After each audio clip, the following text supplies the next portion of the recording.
ณเวลานี้ที่งานหมอลำสถานการณ์มันเป็นสีดำวัยรุ่นเจ้าถิ่นเพิ่นนั้นยางมาตำแล้วบอกกับเฮาว่าคิวเฮาทักแน่สิเฮ็ดจังใดละเฮาก็อยู่ดีเป็นอยู่หม้องนี้แล้วบ่ได้กวนปรีนไผขอบใจอ๋ออ๋ออ๋ออ๋ออ๋อแล้วขอบใจลงนะมันจะมาเต็มจะอีจำนวนจำคนมันเลยลองป้อนท้องได้เลยกี่ลงที่บ้านเป็นนัวแล้วตาด้วยมาเรียนดีก่อนกูอีกประมาณอีกก่อนกูมูมาเด้ออยู่ให้นะก็พี่น้องนี่พระเจ้า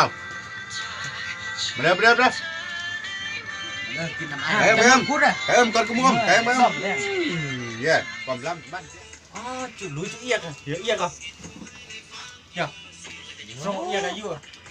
ผมมั่งเอียกเส้นอะกระงิ้งมารวยมากเด้อ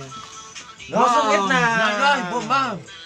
โอ้ยlàmน้องไม่น้องไม่เจ๊จุดเอียกกูไม่ส่งอีมาเอียกเดี๋ยวเสียแต่งอขี้ยำเยอะไอ้ใหญ่เนี่ยละปิ้งเดี๋ยวเลยครับนี่ต้องปิ้งหรอกผมมั่ง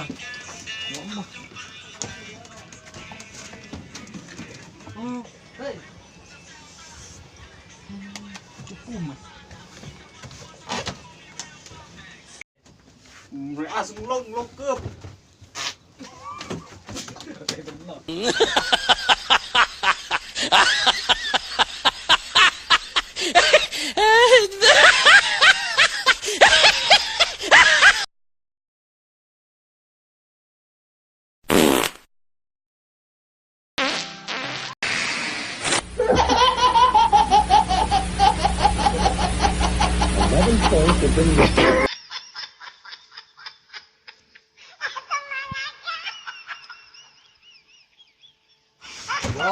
แต่หนังนอกกลางอู้นะ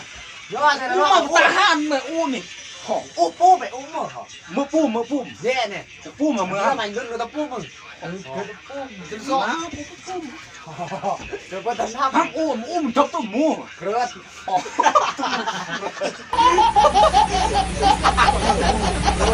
放手吧，别想他，这世界有很多爱你的人啊，就放手吧，别想他，他是否值得你这样？